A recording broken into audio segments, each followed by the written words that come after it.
This project is going to continue the last one that we created, which was setting up the scene in order to um, create our Maya project.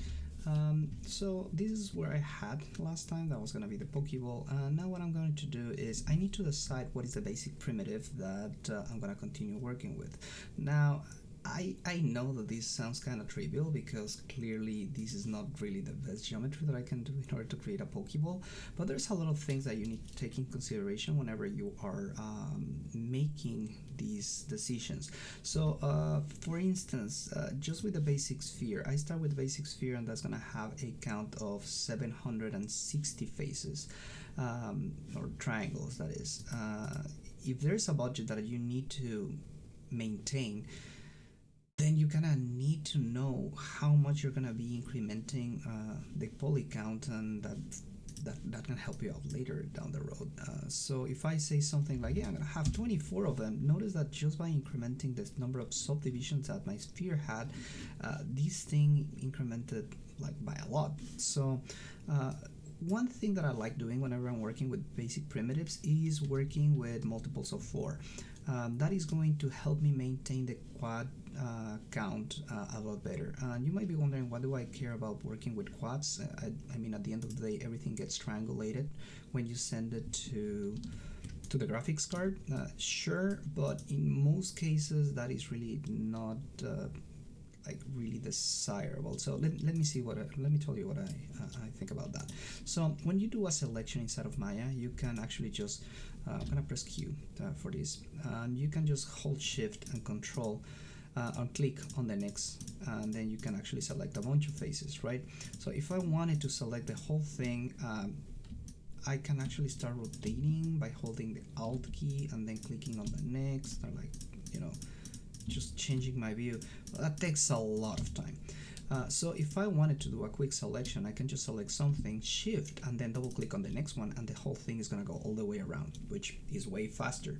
Now, if this thing was already triangulated, if I go to my mesh triangulate, then my selection is no longer present. I cannot really just go here and then, hey, double click, because Maya doesn't know what is the next thing that you want to select. See, there's no logic, no rhyme or anything to these. It doesn't know how to continue. So working with triangles is a pain.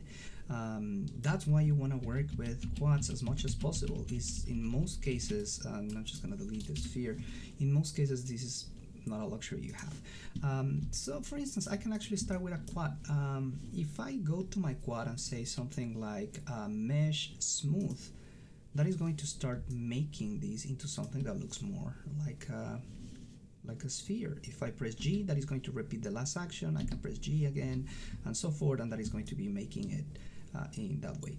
Now, I'm not a particular fan of this sphere because even though it's spherical, you get to see the distribution of quads over here. They are kind of all over the place. See the size of this quad in comparison to the size of this quad, not pretty. So once again, not really desirable, and then you can actually get into really high counts super fast. Not take a look at that and take a look at, you know. So just gonna be taking this one out. That is not how I want to do it. There's plenty of other shapes that you can start with. This platonic is something you can modify, and then you can say something like, you know what, make these more in the shape of a sphere. Increment the number of subdivisions here, something like 2, and that still looks like a sphere if you take a look at it, and it's everything made out of quads. The distribution is different than the one that I showed earlier, but you have to also think about how is the shape that you're going to be generating. I want to try to generate everything out of a single shape, a single primitive.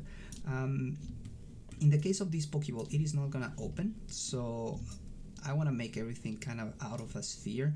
The issue that I will have with this sphere is that, you know, the shape here, this cut in, is going to be somewhat hard to generate. I'm not going to be working with booleans right now because that is going to be generating some undesirable geometry. I will talk about that geometry later, but for now, this is just, you know, I don't want to start working with with that. So the sphere, the basic sphere, is one of the best things that I can generate.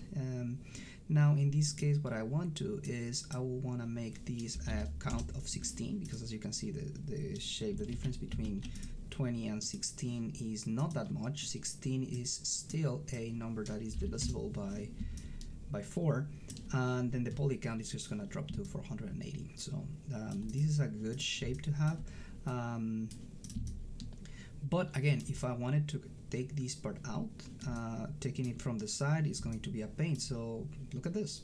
Like this ball on the top of the sphere is pretty much what I want over here. So you might think that it's as easy as just rotate these 90 degrees. You're actually not wrong. This shape is going to be really easy to extrude out.